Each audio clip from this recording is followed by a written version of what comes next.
Et là, tu te dis combien de kilomètres il reste à faire parce que là, c'est vraiment dur. Ils me disent dépêche-toi car derrière toi, on ferme, barrière horaire. Là, j'ai vraiment tapé un sprint de folie pour passer et j'ai réussi à passer sous la minute.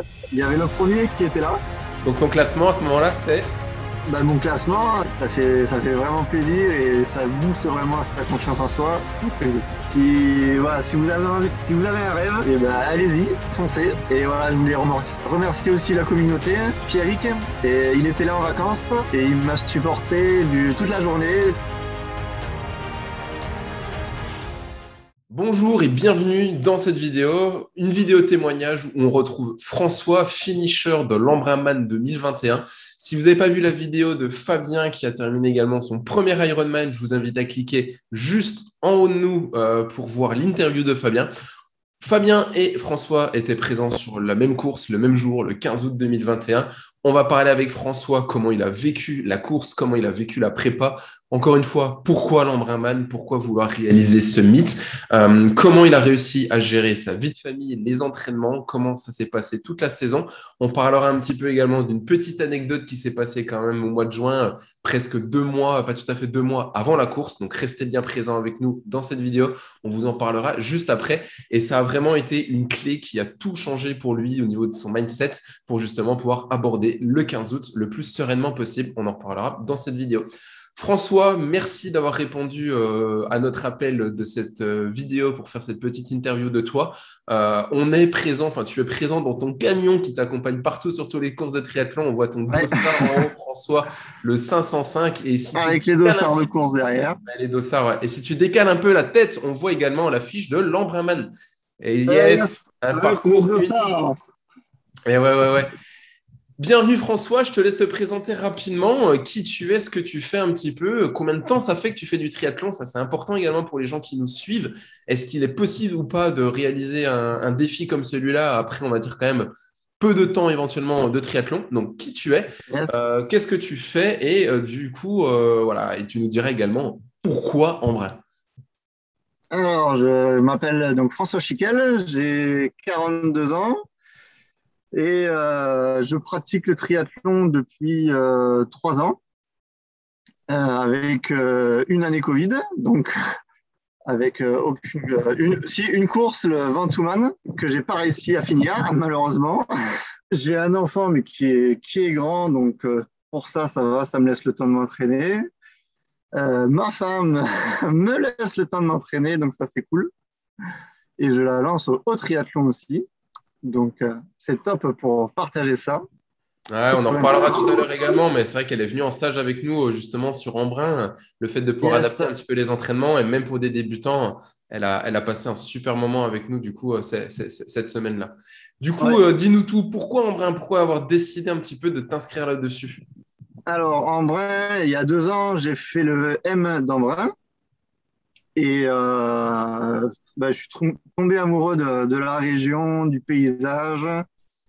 Et bah, l'Embrunman, c'est un mythe, hein. Ça fait des années que je regarde à la télé et j'avais vraiment envie de le faire. Donc, je voulais le faire l'année dernière et bon, avec le Covid, du coup, j'avais hésité de m'inscrire et je me suis dit, vu le prix de l'inscription, on va attendre un peu. Et puis bon, vu qu'il y avait aussi le Ventoux-Man, je me suis dit, allez, je vais faire le Ventoux-Man, c'est à côté de chez moi. Si ça se fait pas, l'organisation et tout, c'est moins grave. Donc je me suis dit, allez, on reporte pour 2021. C'est vrai qu'ils disent souvent que c'est le triathlon le plus difficile au monde. On va peut-être le renommer en disant l'un des plus beaux, le plus beau triathlon au monde plutôt. Ouais, bah, moi, quand j'avais fait le M, justement, j'avais fait les Gorges de l'Ardèche où je m'étais dit, les Gorges de l'Ardèche, il est magnifique. Et quand je suis arrivé sur le M d'Embrun, j'ai dit, ah non, le plus beau, c'est quand même Embrun. Ah non, non, C'est vrai qu'il y a un paysage magnifique. On descend sur le lac, on voit la vue, c'est ah, impressionnant. on est, Et on est là, d'accord. tu te dis, je sais pourquoi j'en chie. Ouais, c'est un peu Pour un difficile. paysage comme ça, on peut en chier pendant des heures, mais Du coup, quand on tourne la tête de tous les tu nous côtés. as parlé du Ventoux Man. Du coup, tu avais malheureusement un peu bâché la course. Donc après, pour rappel, c'était une course sur laquelle j'étais présent. Moi-même, j'ai bâché parce que les conditions étaient horribles à vélo et tout. Pour ceux qui nous connaissent, je suis adepte des crevaisons moi, sur les courses, donc c'était compliqué. Mais voilà, tu faisais partie du club à ce moment-là, donc difficile de préparer le Ventoux, une course qui a été difficile. Est-ce que c'était un déclencheur pour toi de nous rejoindre en coaching, de nous rejoindre au sein du club privé pour pouvoir préparer Embrun? Quel a été un petit peu ton état d'esprit à ce moment-là, le fait voilà, de bâcher le Ventoux-Man en te disant, allez, je vais quand même à Embrun? Ouais, bah quand j'ai fait le Ventoux-Man, j'étais déjà au club Passion Triathlon. Mais c'est vrai que les plans d'entraînement, c'était pas les mêmes que coaching privé. Donc je me suis dit, allez, pour faire Embrunman, je mets tout de mon côté. Et du coup, je prends le coaching privé, Passion Triathlon 3.0, pour, euh, pour justement donner toutes les chances de mon côté pour pouvoir le finir. Car vu que ça fait voilà, que 3 ans que je fais du triathlon, euh, la plupart de mes proches m'ont dit l'Embrunman, au bout de 3 ans, laisse tomber, c'est la folie, tu n'y arriveras pas. On m'a dit, si tu fais pas 17 heures d'entraînement minimum par semaine, tu n'y arriveras pas. Alors, du coup, on m'a Et encore posé justement, la question, on m'a encore posé la question hier, combien d'heures faut-il s'entraîner pour pouvoir préparer Embrun? Est-ce que du coup, mythe ou réalité, est-ce qu'il faut s'entraîner 17 heures ou 20 heures par semaine? ben, franchement, non. Avec les entraînements de qualité que vous nous donnez à faire, on n'a vraiment pas besoin de faire autant d'heures. Est-ce Et, que tu as regardé la moyenne de tes entraînements sur l'année 2021, du coup, pour pouvoir préparer Embrun sur mais l'ensemble de la non, prépa? j'ai pas regardé parce que, ben, en fait, moi, je suivais les entraînements sur l'application Nolio, qui est une super application, ceci dit. Non, c'est vrai que j'ai pas regardé. Alors, de temps en temps, je regardais 10 heures, 11 heures, mais 17 heures, à part si je faisais une grosse sortie vélo, où on faisait pas mal d'heures, parce que c'est vrai que c'est là où tu passes le plus d'heures. Mais mon mon max en vélo, c'était 160 km sur une sortie. Donc, euh, non, c'est vrai que les 17 heures, je Tu y crois que étais- je les ai jamais fait. Non, je confirme, tu les as jamais fait. Même la semaine de la course. Ouais. Ah si, du coup, on en Si, reparlera tout si, à l'heure, mais du coup, tu les as fait. 17h22. Dans la journée, ouais, on en reparlera du coup du résultat tout à l'heure. Euh, Ouais. donc du coup, voilà, vous n'êtes pas obligé hein, de partir sur des entraînements. Tout dépend encore des résultats que vous voulez. Hein. Si vous voulez aller chercher moins de 12 heures sur Embrun ou si vous voulez être finisher, ça ne sera pas la même. Du coup, bah, Oui. voilà, cette problématique déjà résolue, quels étaient un petit peu tes peurs, tes doutes dès le début de la prépa en disant, allez, vas-y, c'est bon, je m'inscris à Embrun.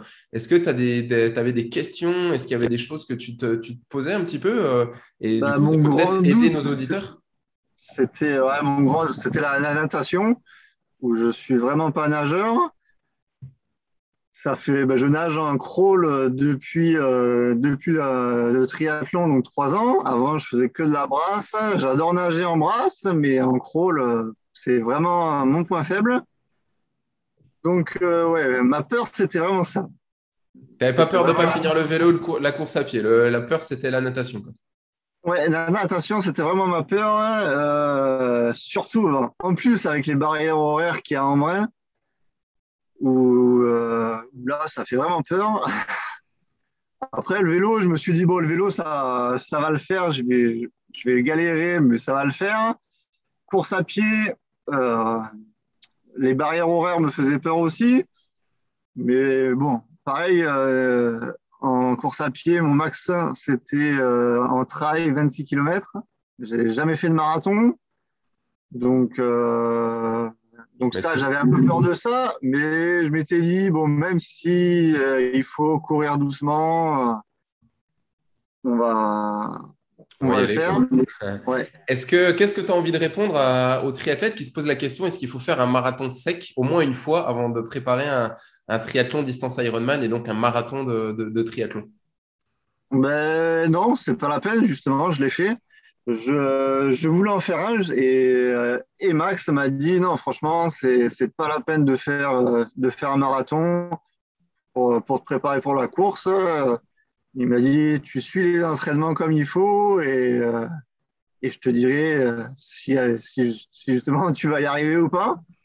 Et justement, quelques temps avant la course, quand je regardais les barrières horaires, et en faisant justement une partie du parcours quand on a fait le stage à Embrun avec Passion Triathlon, où j'ai pas réussi à finir et j'ai même pas fait le parcours complet.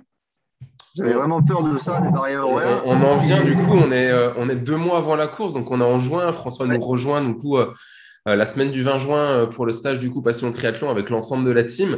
Et forcément, pour les athlètes qui préparaient la course et ceux qui voulaient nous rejoindre également sur de la longue distance, bah, comme beaucoup, hein, forcément, on va reconnaître le parcours vélo. Et c'est intéressant ce que tu viens de dire sur les barrières horaires. Donc, pour rappel, on est parti sur cette journée en se disant, François a une problématique sur la natation. Donc, pour voir large, on va prendre la barrière horaire maximum à peu près 2 heures. Et on savait que la barrière horaire, c'était 17h30 à vélo, 25. Donc, du coup, c'était de dire, OK, tu as 9h30 maximum pour faire le parcours vélo. Et ce qui a été quand même difficile pour toi dès le début, c'est que nous, on partait avec Chloé, avec Fabien, etc. Et on t'attendait à certains points de passage. Mais du coup, tu es parti dans cette journée en te disant, je suis en mode course vélo, je ne m'arrête pas. Et l'objectif, c'est de voir si je suis capable de tenir justement ces 9h30 dans la journée pour faire les 187 km. Qu'est-ce qui s'est passé ouais. ce jour-là à vélo? Alors ce jour-là, j'avais pas de jambes. Sur la première boucle, ça allait, mais je sentais que j'étais pas en forme, j'avais pas de jambes, j'avais du mal à forcer. Je regardais mon cardio, j'arrivais pas à dépasser 146 pulse. Donc là, je me suis dit, là, il y a un souci, mais bon, on est là, on va essayer d'aller jusqu'au bout. Donc, bah, j'ai continué, je me suis pas arrêté. Vous étiez loin devant, mais justement, je me suis pas arrêté. J'ai essayé de tout donner, comme tu m'avais dit, mode course pour voir si le temps, ça va le faire. Et voilà, au bout de 60 bornes, j'avais vraiment plus de jambes. 60 bornes, Donc, il reste encore plus de 120 derrière. Donc, ouais, l'intérêt de venir en stage comme ça, c'est au-delà de repérer le parcours, c'est de se mettre en condition et c'est d'adapter les entraînements en fonction de qui on est et de ce qu'on fait. Et c'est l'objectif, c'était clair. vraiment ça avec toi pendant cette journée et puis pendant cette semaine, c'était de pouvoir voir justement comment est-ce qu'on allait pouvoir justement, encore une fois, anticiper les entraînements et anticiper du coup la course pour pouvoir arriver à la course le plus sereinement possible. Du coup, on arrive au pied de l'Isoard, c'est compliqué, on voit qu'on est déjà très en retard sur les barrières Ouais, horaires qu'on s'était fixées. Du coup, on prend une décision à ce moment-là. Raconte-nous un petit peu. ouais, ben justement, je te dis, moi, j'en peux plus, j'ai pas de jambes. Donc, je vais faire l'ISOA si je peux, même si je mets je sais pas combien de temps. Mais toi, tu m'attendais et les autres étaient dehors.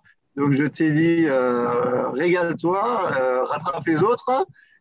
Et moi, je finis ma montée tranquille. Si après, j'en peux plus, ben, je demande à Max de venir me chercher plus loin, s'il faut. Mais je me suis dit, voilà, je vais pas te laisser galérer avec moi. C'était pas une galère. Ouais, mais bon, Non, mais voilà, on c'était savait sympa de que m'avoir attendu. Je me c'était le suis dit, but. voilà, tu peux continuer avec les autres, donc autant que tu en profites avec les autres. Moi, je savais, j'avais le téléphone, j'avais la nutrition, j'avais de l'eau. Donc, je me suis dit, pour ça, il n'y a pas de souci. Donc, je continue la montée de l'Isoire tout seul. Et là, je m'arrête plein de fois. Une montée difficile et du coup, on finit cette journée quand même avec une reconnaissance de deuxième parcours, de deuxième partie de parcours qui n'a pas pu se faire. Donc du coup, Ouais. on attaque l'Embrunman quand même avec finalement une reconnaissance qui n'a pas été complète, avec un chrono, on sait qu'il va être difficile. Et du coup, C'est ça. faut quand même faire la course, quoi. Bon, on y va, on est là, on est présent le 15 août. Est-ce que Ouais. ce stage a changé quelque chose dans ta tête pour la préparation de la course et pour justement, on va dire, les 6 semaines, 7 semaines qui suivaient? Bah ouais, justement, j'ai essayé de faire du coup avec Max, on a dit on va essayer de travailler la force justement pour faire le dénivelé qui a en vrai 3007 de dénivelé, c'est pas rien. Donc on a essayé de travailler justement beaucoup la force en vélo et ben ça l'a fait. Ça l'a fait car sur le parcours vélo, je me suis jamais arrêté. Je me suis arrêté une fois pour pisser à 140 km avant la montée de Palon.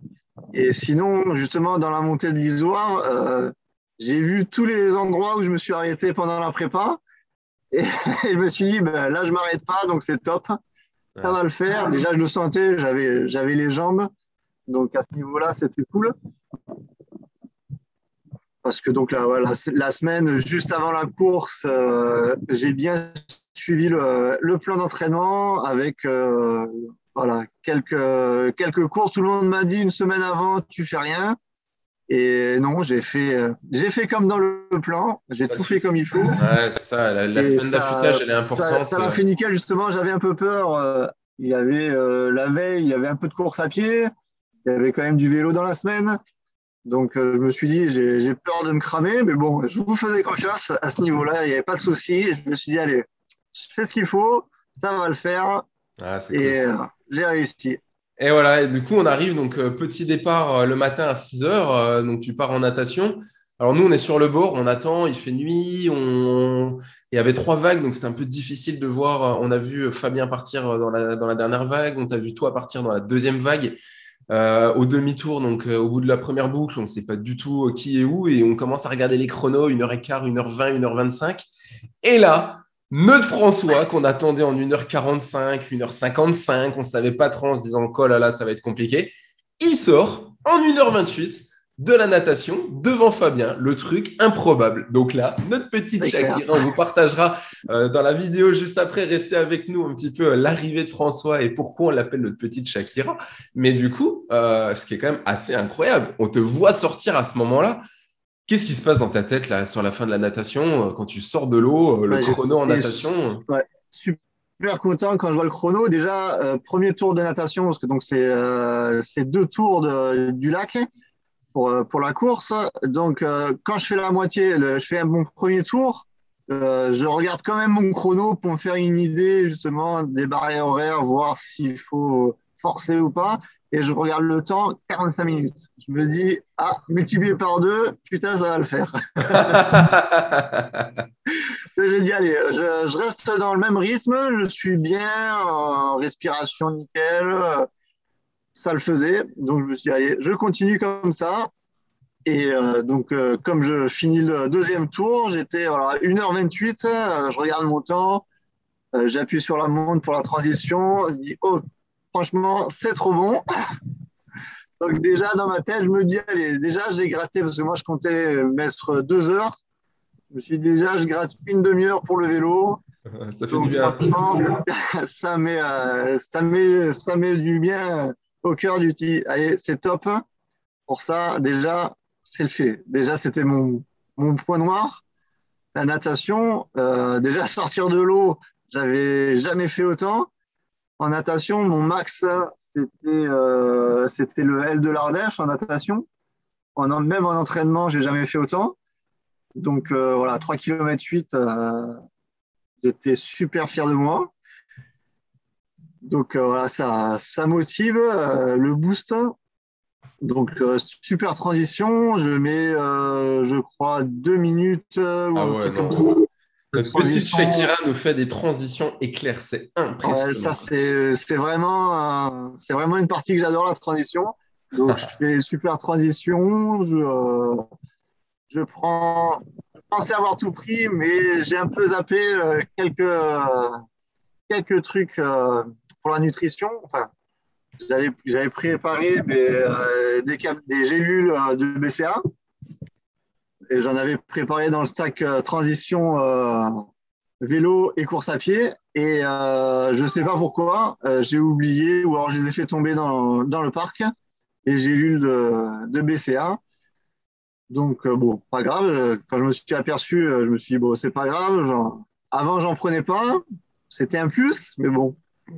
Je me suis Bon, et dit, ce parcours vélo, alors, aussi magnifique que difficile, comment tu l'as vécu? ce parcours, franchement, ça a été. Le premier parcours du M, je le connaissais déjà. Je l'avais fait donc sur le M d'Embrun. On l'avait fait sur la préparation.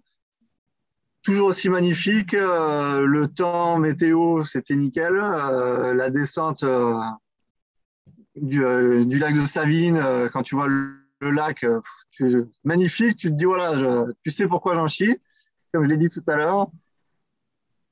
J'étais vraiment bien. Donc, première partie, nickel. Et après, bon, jusqu'à l'Isoire, c'est impeccable. Je fais la montée de l'Isoire, ça allait. Je commence à avoir un mal au genou. Mais bon, franchement, ça allait. Je me suis pas arrêté une fois, donc nickel. Donc, le travail des 5-6 semaines entre les deux a quand même bien payé, quoi. Ouais, ça l'a bien fait. Je récupère mon reste de la nutrition en haut de l'Isoire. Et là, j'avais justement mais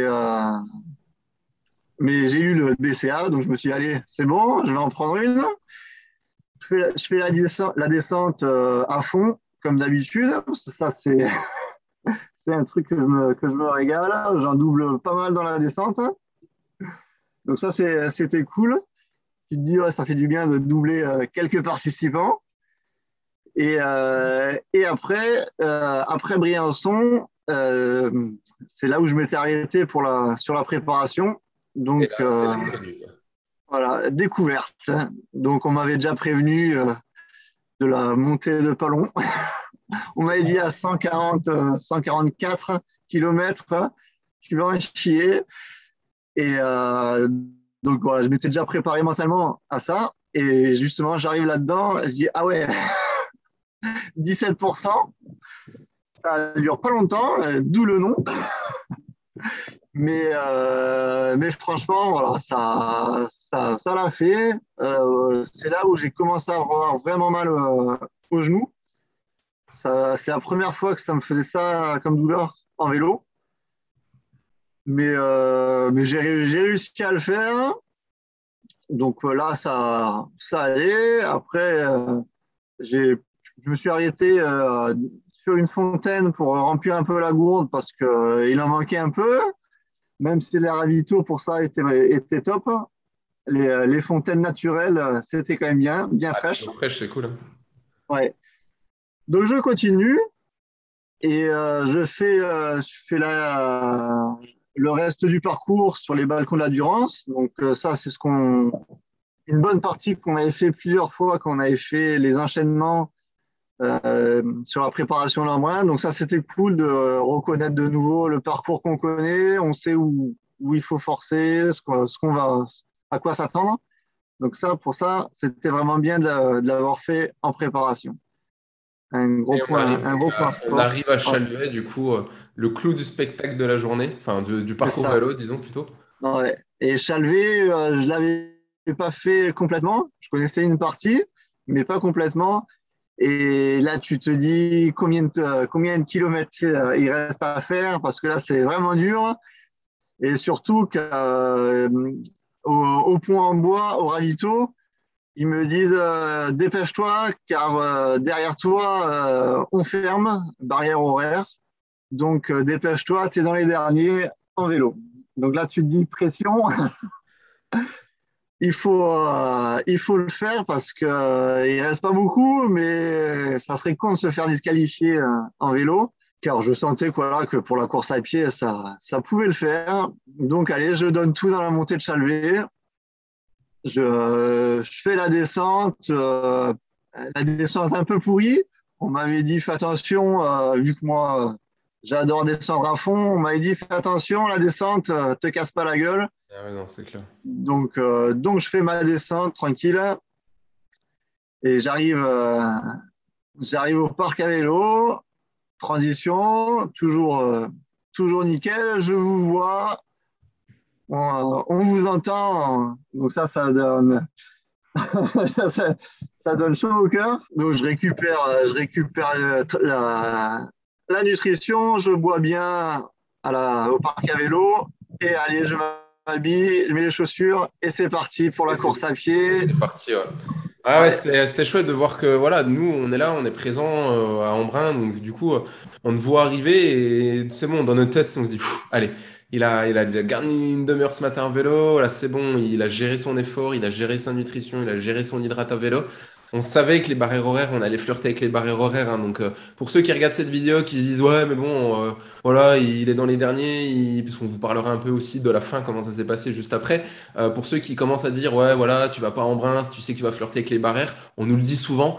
L'objectif, c'est de participer, c'est que de participer en fonction de son niveau. Là, c'est pour vous montrer que on n'a pas à faire. François, c'est pas un athlète qui va jouer un 12 heures ou un 13 heures ou un top 200, hein, donc on n'est pas là pour ça. Et pour répondre à tous les triathlètes qui vont un petit peu voir être médisants sur le fait d'être un peu avec les barrières horaires, ben, c'est pour vous montrer aussi que c'est possible et que ben, des gens qui viennent flirter avec les barrières horaires, ben, il en faut. Tous les ans, il y en a et tous les ans, il en faut. Et François fait partie de ces gens-là.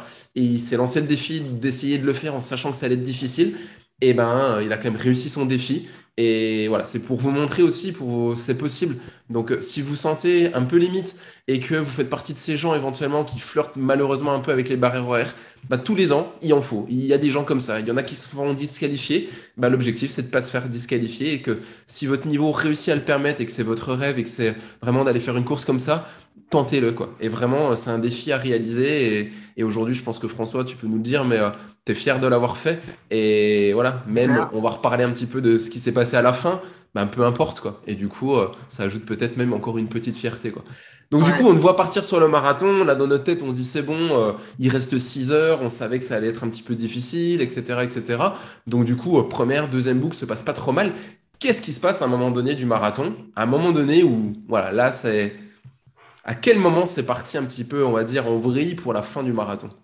ben, c'est le dernier tour. Le dernier tour, déjà au deuxième tour, j'avais pas mal de douleurs aux jambes. Ça faisait avant la course, j'avais des douleurs à la cheville. Donc, ça allait mieux, mais j'avais toujours des douleurs. Ouais, là, on te croise au parc à vélo, tu nous dis, Ouais, putain, j'ai mal à la cheville, c'est difficile. c'est Mais ça. bon, Voilà, ça tient pour le coup. ça, j'avais le mental. Donc, je voulais vraiment le finir. Donc, je me Du suis coup, dit, allez, tu passes la barrière horaire, parce qu'on ne l'oublie pas, il y a une barrière horaire à ouais, la fin du deuxième à tour chaque, à Embrun. à Donc, chaque on fois. on te voit passer la barrière horaire, qui est 21h20, 25, je sais plus trop exactement.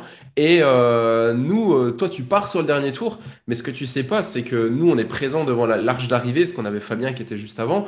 Euh, on en voit quelques-uns qui se font disqualifier encore sur le dernier tour, hein, qui ne peuvent pas partir sur le dernier tour, qui négocient avec les arbitres, mais bon, la règle, c'est la règle.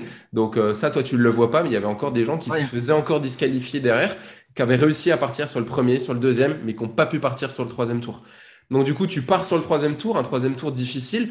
Et alors, bah, du coup, moi, je vais parler un peu en tant que supporter, coach et tout. C'est que on voit pas Fabien, pardon, François partir sur le dernier tour. Et voilà, on se dit que voilà, il va rester 2 heures. Et là, on commence à voir la barrière horaire arriver, 23h, 23h10, 23h15. Et là, on voit le 17h de course arriver, le 17h10. Et là, on a l'animateur au speaker, le speaker qui est là, voilà, plus que tant de minutes, plus que tant de minutes. Et l'application ne fonctionnait pas, et du coup, on ne savait pas où était François. On ne savait pas à quel kilomètre il était, on ne savait pas s'il était au bout à la fontaine, on ne savait pas s'il était déjà sur la ligne droite. On savait que c'était compliqué. Il avait du soutien, il avait le soutien de sa femme également qui était là. Mais par contre, on était là en se disant, putain, on voyait le compteur défiler, on voyait le compteur défiler. Et là, on se dit, mais quand est-ce qu'il va arriver? Et là, le tapis bleu, notre François qui arrive. Et qu'est-ce qui se passe au moment où tu franchis ce tapis bleu et que tu vois cette ligne droite et cette arche? Ben, j'ai tapé un sprint. Pourtant, j'avais vraiment mal. Et de voir, j'ai vu le temps avec au-dessus de l'arche. Et c'était 45 secondes. Et je me suis dit, il faut que je passe sous la minute. Et donc, j'ai tapé un sprint 25 km/h. Comme quoi, il reste des ressources. Ouais, c'est ça. Je dirais, parce que j'ai vu justement après sur la montre un truc de fou. Et j'ai vraiment tapé un sprint de folie pour passer. Et j'ai réussi à passer sous la minute. Hmm. Et Donc, donc, tu arrives finisher de l'Embrunman. c'est ça. Raconte-nous un petit peu ce que du coup ton classement à ce moment-là et qu'est-ce qui se passe parce que nous on le voit arriver en te regardant de l'extérieur. Du coup on est avec les barrières, la sécurité, etc. Le plan Vigipirate, on est un peu à l'extérieur, on n'est pas à côté de vous. Mais du Ouais. coup ton classement à ce moment-là et qu'est-ce qui se passe grâce à ce classement finalement? Qu'est-ce qui se passe après la ligne d'arrivée? Et ben, il y avait le premier qui était là. Donc ton classement à ce moment-là Ben, mon classement, c'est dernier. c'est comme ça. Bravo quand même. Merci. Ben, surtout, ouais, quand tu vois qu'il y a eu plus de 300 abandons aux disqualifications C'est ça. T'es pas dernier sur, quand même. T'es ouais, dernier sur classé. 1100 au départ. Tu te dis, voilà, le fait de le finir, franchement, c'est cool. Parce que ouais, ça a plus de 300 abandons disqualifiés. Tu te dis, ouais, franchement, je l'ai fait, j'ai réussi. Et franchement, c'est top. Donc, du coup, il y avait le premier qui était là, et au chevalier, qui m'attendait. Donc, ça, franchement, c'était cool. Petite photo avec Monsieur Iacono, l'organisateur de la course, et le premier. Donc, devant l'arche, ça, c'était top. Et donc, quand on arrive pour récupérer la médaille, on nous dit, avec un autre athlète qui a fini juste devant moi, que j'avais vu qui m'a dépassé en course à pied, où je l'avais dépassé sur l'avant-dernier tour. Et ils nous disent, ouais, vous avez dépassé le barrière horaire, donc pas de médaille, pas de t-shirt. Donc on leur dit, on peut voir l'arbitre parce que il y a eu le départ, il a été décalé de plusieurs minutes, une dizaine de minutes, voire plus. Et les barrières horaires n'ont pas été décalées à la fin. Donc on m'a dit c'est pas trop normal. L'organisation au départ, on était pour rien de partir en retard. Donc on va voir l'arbitre. Il nous dit bon, vous voyez avec Monsieur Iacono, c'est bon, vous pouvez la voir. C'est vrai qu'on est parti en retard, donc vous êtes dans les temps compte tenu de ça. Et, et donc, Monsieur Iacono, il réfléchit, et là, tous les supporters, dont vous, ma femme, tout le monde, qui gueulait la médaille, le t-shirt. Et finalement, donc, il a cédé et il nous a donné la médaille. Ah, elle est méritée quand même parce que Ouais, malheureusement, ce qu'on a appris après coup aussi, c'est que certains se sont fait disqualifier en fait au début du troisième tour, alors que sur le site, il y avait bien une barrière horaire qui était différente de celle qui avait été appliquée. Donc par exemple, c'était écrit c'est ce 21h35 que sur le j'ai vu. site, et il y en a qui sont passés à 21h25 ou même 21h30.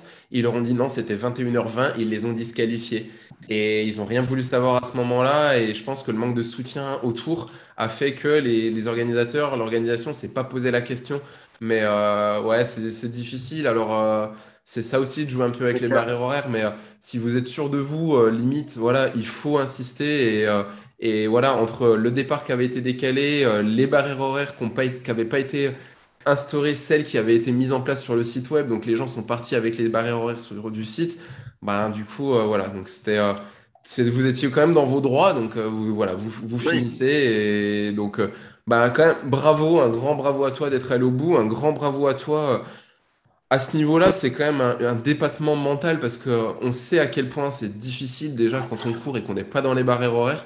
Mais quand en plus tu as le stress de la barrière horaire, quand en plus physiquement c'est difficile et que voilà, le dernier tour, les 14 derniers kilomètres, tu exploses complètement et c'est vraiment difficile, bah vraiment bravo d'être allé chercher les ressources en toi pour aller bah, réaliser ce défi, réaliser ton rêve. Et donc franchement, un grand, grand, grand, grand c'est bravo. Qu'est-ce que ça a changé pour toi de finir cet Embrunman? Est-ce que ça change quelque chose? Est-ce que ça change rien du tout? Qu'est-ce que ça te procure comme sensation? Et partage-le nous et dis-nous un petit peu et qu'est-ce que tu aurais envie de dire à ceux qui se posent encore la question? ça te donne du plaisir, beaucoup de confiance en soi, parce que voilà, justement, un Ironman, c'était un rêve depuis longtemps. Et voilà, après seulement 3 ans de triathlon, réussir un Ironman et l'Embrunman réputé pour un des plus durs du monde, ouais, ça fait vraiment plaisir et ça booste vraiment sa confiance en soi. C'est un truc de fou. C'est cool. Fabien nous avait dit pareil, ça l'a complètement changé, ça l'a métamorphosé à jamais dans sa vie Ouais, perso, pro, peu importe. Pareil, un énorme coup de boost sur sa confiance en lui et du coup, l'envie de réaliser d'autres défis. Donc, non, non, franchement, bravo. Est-ce que tu conseilles, la c'est question que clair. j'ai posée à Fabien, est-ce que tu conseilles Embrun comme un premier Ironman ou pas? Bah, conseiller, c'est dur, mais si vous avez envie de le faire, il n'y a pas de raison. Faut, Quelles, euh, quelles sont faut les bien clés de la réussite de cette course? la clé, c'est voilà, une bonne prépa. Ça, c'est primordial. Et avoir beaucoup de soutien de sa famille, ses proches, ses coachs. Ah, parce que Mais quand t'arrêtes le saucisson pendant 1 mois et demi, faut être soutenu, ouais, hein. c'est Non, ça. Ben, j'arrive à 1 mois et demi de saucisson, alcool. Pendant 1 mois et demi, je me suis dit, allez, je donne vraiment tout pour le faire. Et ben voilà, ça a payé. bravo, franchement, vraiment encore une fois, un grand bravo. Un grand merci également de nous faire confiance et de nous suivre au quotidien et de nous laisser quand même t'accompagner, vous accompagner pour ceux qui nous regardent, vous accompagner dans la réalisation de vos défis. Franchement, quand on fait ce genre de petites vidéos, d'interviews, franchement, c'est là où on prend encore plus la mesure de ce qu'on fait au quotidien avec les athlètes. Et pour ça, un grand merci de votre confiance à tous. Merci à La vous. communauté Passion, ouais, c'est vraiment chouette. La communauté Passion Triathlon grandit au fur et à mesure des jours, des semaines et des mois qui avancent.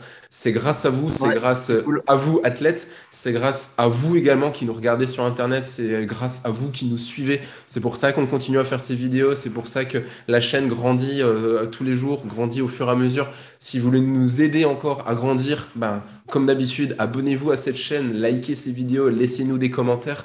Vous avez également un lien dans la description. Vous avez le club Passion Triathlon si vous voulez un club pas traditionnel parce que je pense que c'est un peu c'est le mot, Ouais, c'est au-delà du fait que ce soit un club 100% en ligne avec éventuellement des regroupements pour ceux qui habitent ensemble dans les régions ou chez nous vers Montpellier, et ben même François qui est vers Montélimar, il nous rejoint des fois sur Montpellier pour les exercices de respiration, pour les sorties, etc.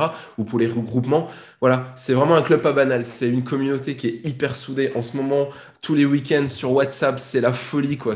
Tous les athlètes sont en course. Tout le monde se soutient, tout le monde laisse des messages, tout le monde regarde les trackers de l'un et de l'autre. Il y a un engouement qui est incroyable et que je pensais vraiment pas qu'on obtiendrait avec un club 100% en ligne, avec ce côté qui manquait un peu de la communauté en présentiel. Et vous l'avez fait et ça vraiment, c'est vous qui l'avez créé, c'est grâce à vous. Nous, on est juste là pour vous inspirer si on le peut et vous aider à réaliser vos défis. Donc, pour ça, vraiment un grand merci. Si vous souhaitez nous rejoindre, n'hésitez pas, vous avez le lien dans la description, le site web. Vous pouvez réserver un appel avec nous directement ou nous envoyer un message sur n'importe quel canal de communication, sur Instagram, sur Facebook, sur YouTube, peu importe, vous n'hésitez pas, vous nous laissez également un petit mail. Et si vous ne savez pas quel est votre objectif ou que si vous voulez qu'on en parle ensemble et vous conseiller éventuellement sur le choix d'un de nos programmes, que ce soit de l'accompagnement personnalisé ou le club Passion Triathlon, ça serait grand plaisir. Vous pouvez réserver un appel avec l'un de nos membres de notre équipe et on se fera un plaisir vraiment de vous répondre et surtout de vous guider dans votre choix à ce moment-là en fonction de qui vous êtes, où vous en êtes dans votre parcours de triathlète et quels sont les objectifs que vous avez envie de réaliser. François, je te laisse un dernier mot de la fin. Qu'est-ce que tu as envie de dire un petit peu à tout le monde et on clôturera un petit peu cette interview juste après. ben, je voulais dire, si vous avez si vous avez un rêve, et ben, allez-y, foncez, préparez-vous et faut vraiment le faire. Moi, j'ai beaucoup hésité, douté pendant la préparation. Avant la course, le moment de s'inscrire.